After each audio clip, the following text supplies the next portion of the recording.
If you're enjoying this story, please take a moment to like this video and subscribe to our channel for more heartfelt content that explores the complex challenges we face in life. Your support helps us continue sharing stories that matter. The conference room fell silent. 20 pairs of eyes darted between Marcus and his boss, Elaine. No one dared breathe as the tension stretched like a rubber band pulled to its breaking point. Marcus's whispered words hung in the air, "We're both adults, but I can't do this." His voice had cracked on the last word, betraying the emotion he'd fought so hard to contain. Elaine stood frozen, the quarterly report clutched in her hand, her expression unreadable as she stared at the man who had just publicly refused her direct order. No one knew what had pushed Marcus, always reliable, always accommodating, to this breaking point. No one except Elaine, who now had a choice to make that would change both their lives forever. 3 months earlier, Marcus Jenkins had been just another face in the corporate landscape of Horizon Technologies. A senior project manager with a solid track record, he kept his head down and his work impeccable. What his colleagues didn't see was the exhaustion that shadowed him home each night, where his real job began, raising 11-year-old Lily on his own. The morning routine at the Jenkins household was a carefully choreographed dance that had taken years to perfect. Marcus woke at 5:30 a.m., showered quickly, and prepared breakfast and lunch for Lily before waking her at 6:15. While she got ready, he reviewed her homework, signed permission slips, and mentally prepared for the day ahead. "Dad, have you seen my science project notes?" Lily called from her bedroom, her voice muffled as she pulled a sweater over her head. Marcus smiled despite his fatigue. "Check the blue folder in your backpack. I put them there last night after you fell asleep on the couch." Lily appeared in the kitchen doorway, her dark curls wild around her face. "You're always one step ahead," she said, grabbing a piece of toast. "It's kind of annoying." "That's my job," Marcus replied, handing her the lunch he'd packed. "Someone has to keep this ship sailing straight." What he didn't say was how the ship felt increasingly like it was taking on water. Since Lily's mother had walked out 7 years ago, leaving nothing but a note and a void that seemed impossible to fill, Marcus had dedicated himself to ensuring Lily never felt the absence too keenly. But lately, the weight of being both mother and father, provider and nurturer, disciplinarian and confidant, felt crushing. At Horizon Technologies, Marcus had built a reputation as the problem solver, the one who could be counted on to work late, come in early, and navigate the most challenging projects with a calm demeanor that inspired confidence. His boss, Elaine Carter, had come to rely on him perhaps more than was fair. Elaine was brilliant, driven, and utterly focused on pushing Horizon to new heights. At 42, she had shattered glass ceilings and earned her position as Director of Operations through sheer determination and exceptional results. She respected Marcus's work ethic and capabilities, but had little insight into his life outside the office. To her, he was a valuable asset, reliable and consistent. Until the day he wasn't. The first crack appeared during a routine Monday morning meeting. Elaine was assigning new projects when she announced, "Marcus, I need you to take point on the Westfield account. They're demanding daily updates and weekend availability for the next 6 weeks." Marcus, who had been taking notes, looked up with an expression Elaine had never seen before. Hesitation. "I might have some scheduling conflicts with weekend work," he said carefully. "My daughter has a science competition coming up, and I promised I'd help her prepare." Elaine's eyebrows rose slightly. "I'm sure she'll understand. This account could mean a promotion for you if it goes well." She moved on quickly, missing the flash of something like anger in Marcus's eyes. Later that day, she found him in the break room, staring into a cup of coffee as if it held answers to questions he hadn't yet formulated. "Everything okay?" she asked, more out of professional courtesy than genuine concern. Marcus looked up, and for a moment, Elaine saw beyond the competent professional to the exhausted father beneath. "Fine," he said, straightening. "Just figuring out how to rearrange some things." "The Westfield account is crucial," Elaine reminded him. I need your full commitment. You'll have it, Marcus replied, but something in his tone suggested a reservation, a boundary being drawn. What Elaine didn't know was that Marcus had made a promise to himself and to Lily after missing her school play the previous year. He'd seen the disappointment in her eyes when she scanned the audience and found his seat empty. That night, as he tucked her in, she had said, "It's okay, Dad. I know your job is important." The maturity and resignation in her young voice had broken something in him. "Nothing is more important than you," he had told her fiercely. "I promise I'll do better." Now, that promise was being tested. The Westfield account would demand hours he didn't have to spare, time that belonged to Lily. But refusing wasn't an option, not with the mortgage, Lily's braces, and the constant fear of financial insecurity that haunted single parents. That evening, as Marcus helped Lily with her science project, a complex model of the solar system that had taken over their dining room table, he tried to figure out how to tell her he might miss her competition. "Dad, you're not listening," Lily said, waving a half-painted Neptune in front of his face. "I asked if you think Ms. Rodriguez will give extra points for the motorized rotation." Marcus blinked, pulling himself back to the present. "Sorry, Firefly. I think it's brilliant. You've put so much work into this." Lily beamed, but then her smile faltered. "What's wrong? You've got that look." "What look?" "The one where you're trying to figure out how to tell me something I won't like." Marcus sighed. At 11, Lily was perceptive beyond her years, a trait that made parenting her both easier and infinitely more complicated. "I might have to work some weekends coming up. There's a big project at work." Lily's face fell for just a moment before she composed it into a careful neutrality that reminded Marcus painfully of himself. "That's okay. I can work on this stuff by myself." No, Marcus said quickly. "I'll still help you. I'll make it work. I promised I'd be at your competition, and I will be." Lily nodded, but he could see she was preparing herself for disappointment. It was a look no child should have to perfect. At work, the Westfield project consumed Marcus's days. Elaine pushed the team relentlessly, scheduling meetings that ran late into the evening and demanding revisions on weekends. Marcus found himself constantly torn, trying to meet Elaine's expectations while keeping his promise to Lily. He began bringing work home, staying up until the early hours to complete reports after Lily went to bed. The lack of sleep wore on him, making him irritable and less patient than he wanted to be. One morning, after working until 3 a.m., he snapped at Lily for spilling orange juice on her homework. The hurt in her eyes was immediate, and Marcus felt a wave of self-loathing. "I'm sorry, Firefly. Dad's just tired." "It's okay," Lily said, but her voice was small. "Everyone gets grumpy sometimes."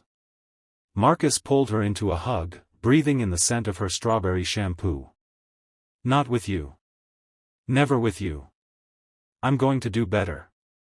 That day at work, Marcus approached Elaine's office with a determination he hadn't felt in years. He knocked on her open door, and she looked up from her computer. "Marcus. Come in. I was just about to email you about the Westfield presentation. I need you to rework the financial projections by tomorrow morning." Marcus took a deep breath. "Elaine, I need to talk to you about my schedule."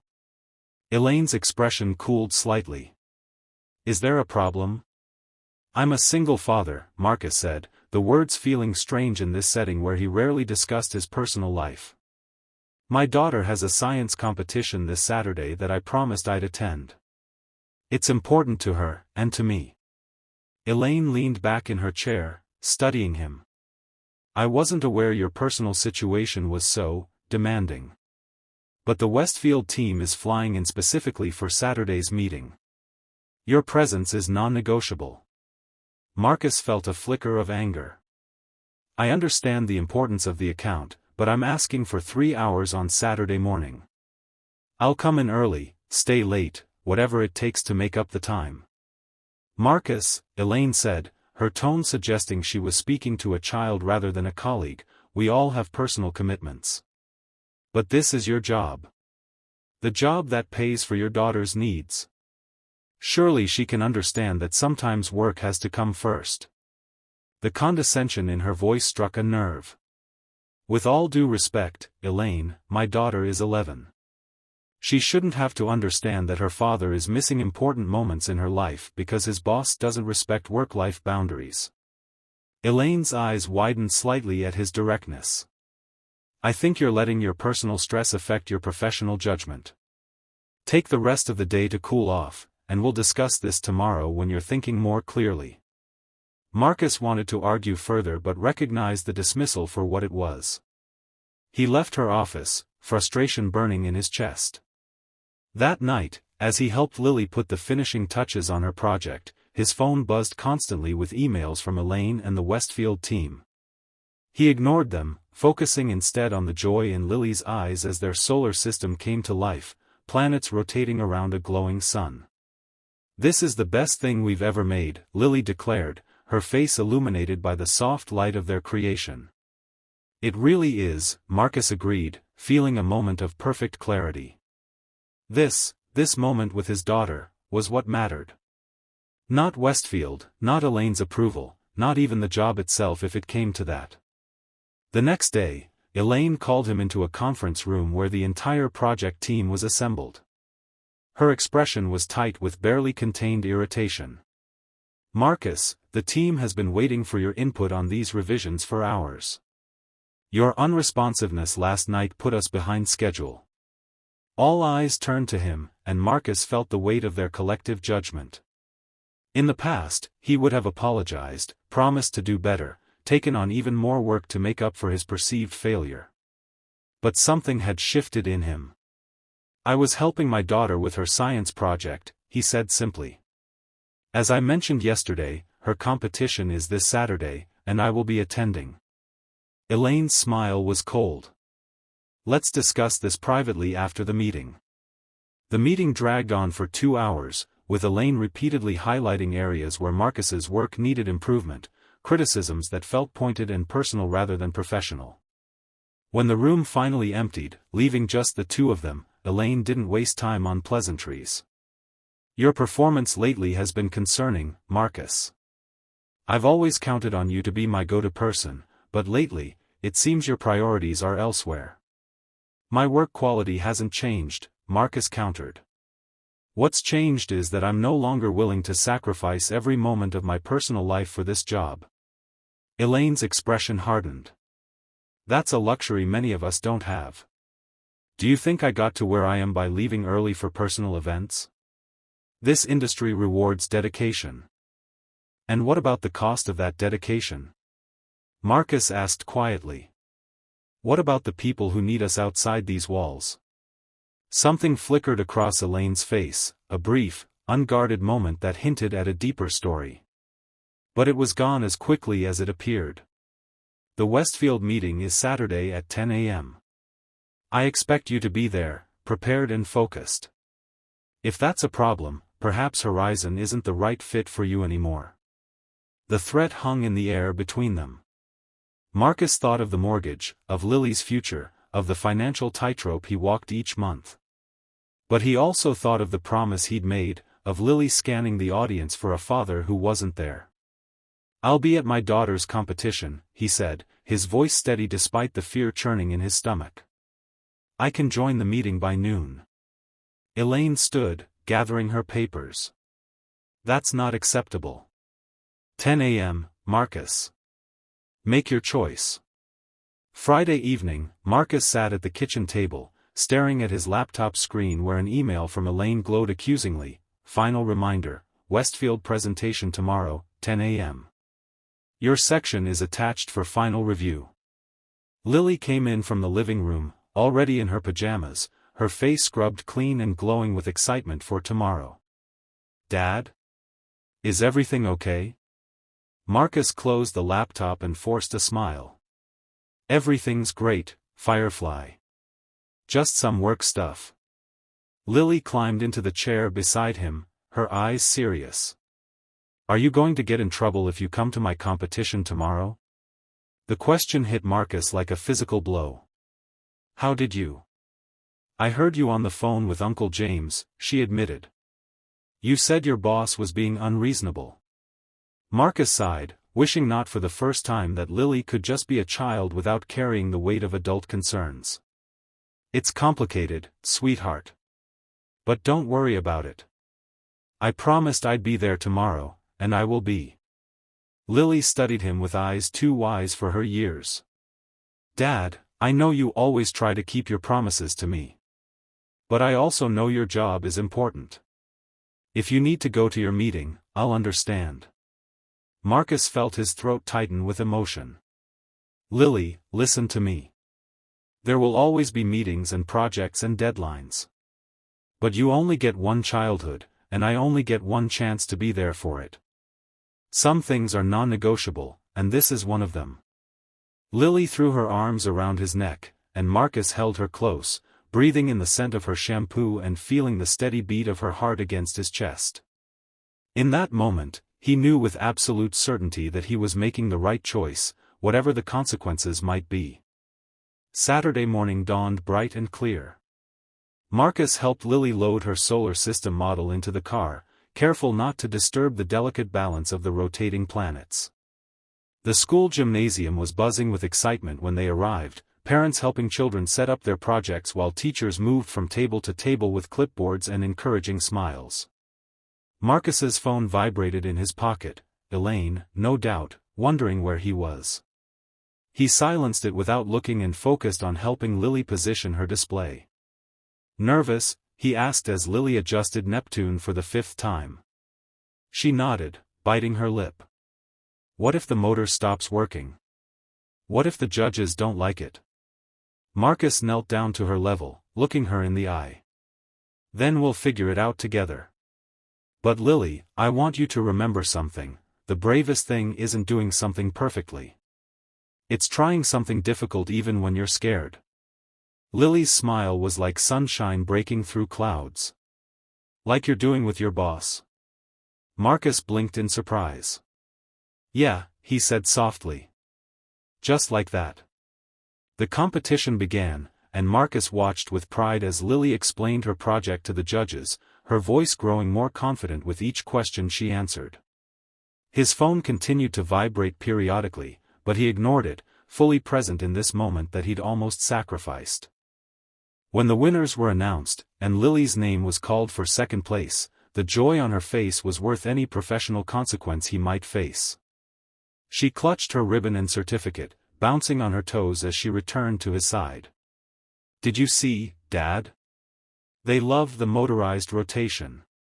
Ms. Rodriguez said it showed exceptional creativity and problem-solving skills.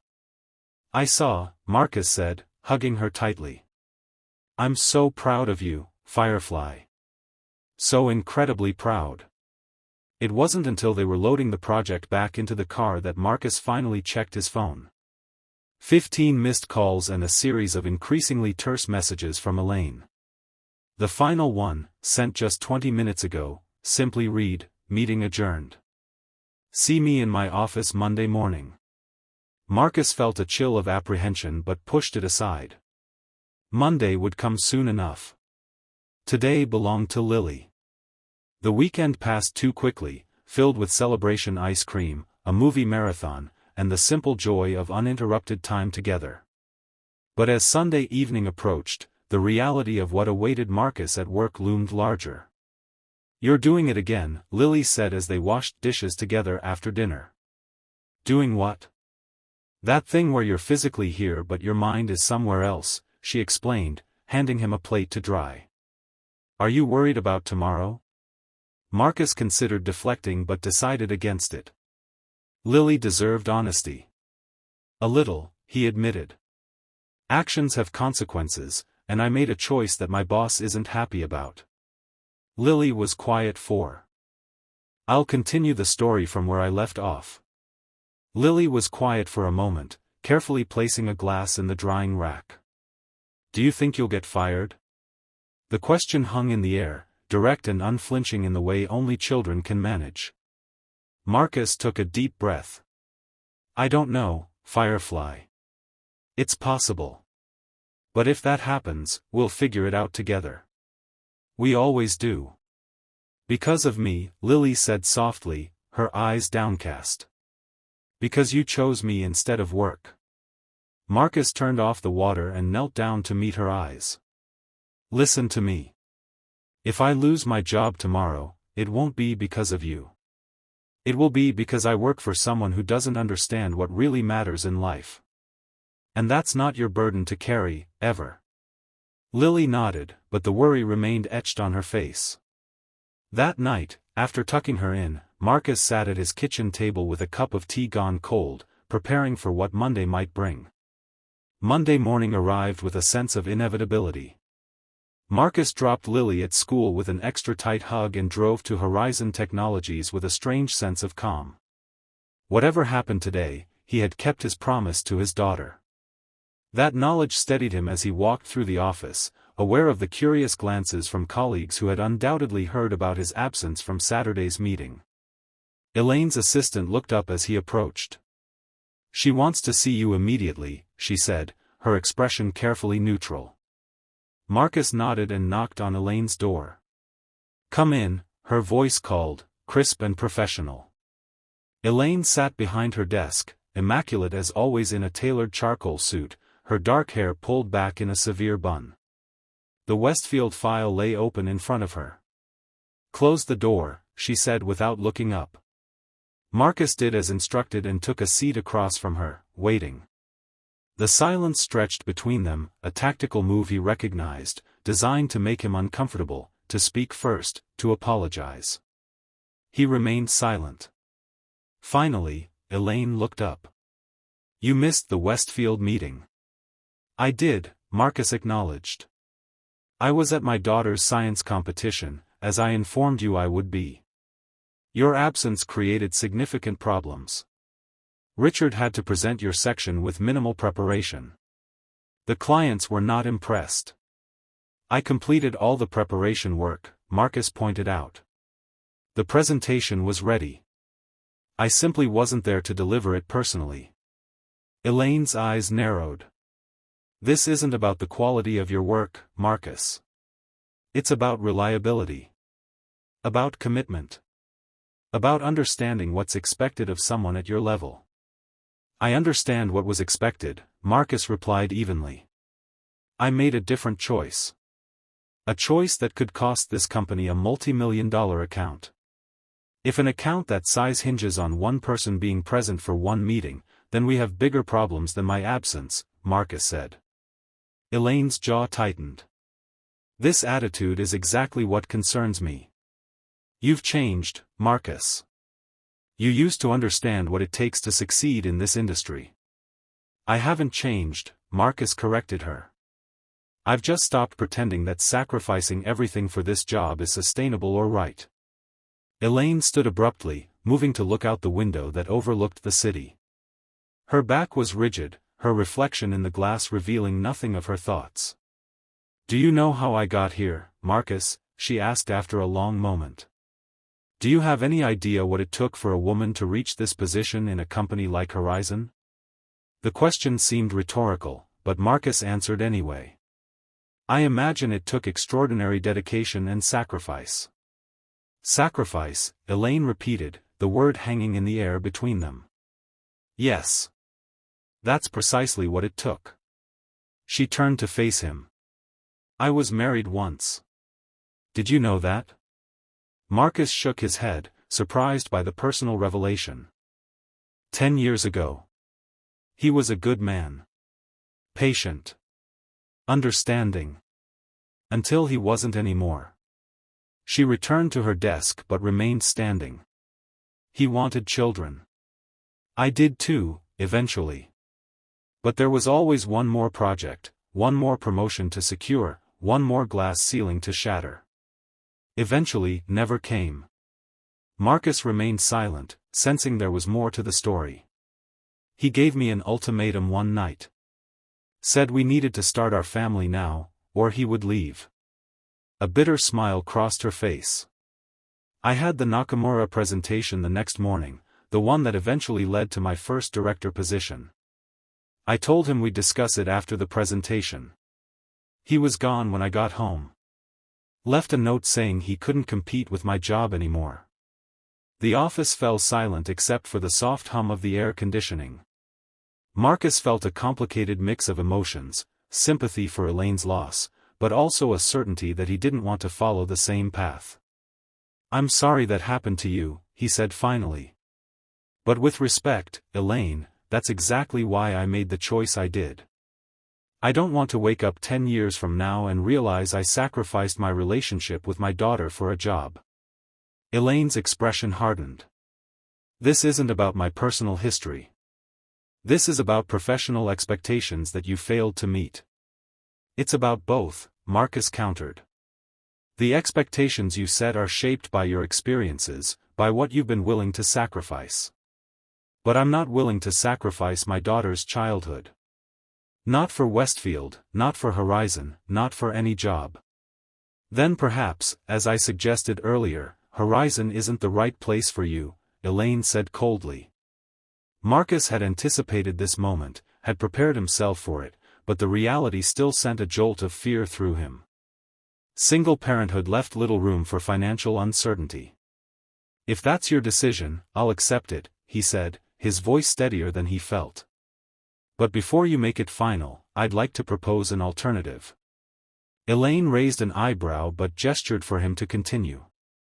"The world is changing, Elaine. The companies that succeed going forward won't be the ones that demand total sacrifice from their employees. They'll be the ones that recognize that people perform better when they have balance, when they're not constantly forced to choose between their work and their families." "This sounds like the beginning of a resignation speech," Elaine remarked dryly. "It's not," Marcus said. "It's a proposal. Let me show you that it's possible to deliver exceptional results without sacrificing everything else. Let me work a modified schedule, core hours in the office, flexibility for important family commitments, remote work when appropriate. Judge me on my output, not my hours. And if the output suffers? Then I'll be the first to admit this arrangement doesn't work," Marcus said. "But I don't think it will. I think I'll be more focused, more efficient, more creative when I'm not constantly torn between two worlds." Elaine returned to her seat, studying him with an unreadable expression. "You realize what you're asking goes against everything this company has traditionally valued." "Traditions change when they no longer serve us," Marcus replied. "And burning out your best people doesn't serve anyone." The conference room fell silent. 20 pairs of eyes darted between Marcus and Elaine. No one dared breathe as the tension stretched like a rubber band pulled to its breaking point. 3 weeks had passed since their private conversation, and now, in the middle of the quarterly planning meeting, the issue had resurfaced. Elaine had just announced a new weekend strategy session for the entire department, mandatory attendance, no exceptions. When she'd looked directly at Marcus while emphasizing mandatory, something in him had snapped. "We're both adults," he had whispered, loud enough for everyone to hear, "but I can't do this. I won't do this anymore." Elaine stood frozen, the quarterly report clutched in her hand, her expression unreadable as she stared at the man who had just publicly refused her direct order. The silence stretched uncomfortably as everyone waited for the explosion, for Marcus to be escorted from the building, for the corporate hammer to fall. Instead, something unexpected happened. Elaine set down her report and took a deep breath. "You're right," she said, her voice carrying clearly across the stunned room. "We are adults. And as adults, we should be capable of finding solutions that respect both our professional obligations and our personal commitments." Murmurs rippled through the conference room as colleagues exchanged confused glances. "The weekend strategy session," Elaine continued, "will be restructured. We'll hold core planning during regular hours on Friday. For those with unavoidable weekend commitments, we'll arrange video participation for critical segments only. Department heads, please coordinate with your teams to ensure coverage while respecting genuine personal obligations." Marcus stared at her, unable to hide his shock. This wasn't the Elaine Carter he'd known for years, the unyielding taskmaster who viewed personal commitments as inconvenient obstacles to professional success. Now, Elaine said, smoothly transitioning back to the agenda, let's continue with the Q3 projections. The meeting proceeded, but an undercurrent of bewilderment remained. When it finally ended, people filed out quickly, eager to discuss this unexpected development away from their boss's ears. Marcus gathered his notes slowly, waiting until the room had emptied before approaching Elaine. "Thank you," he said simply. Elaine looked up from her tablet. "Don't thank me yet, Marcus. This is an experiment. If productivity suffers, we'll reevaluate." "It won't," Marcus assured her.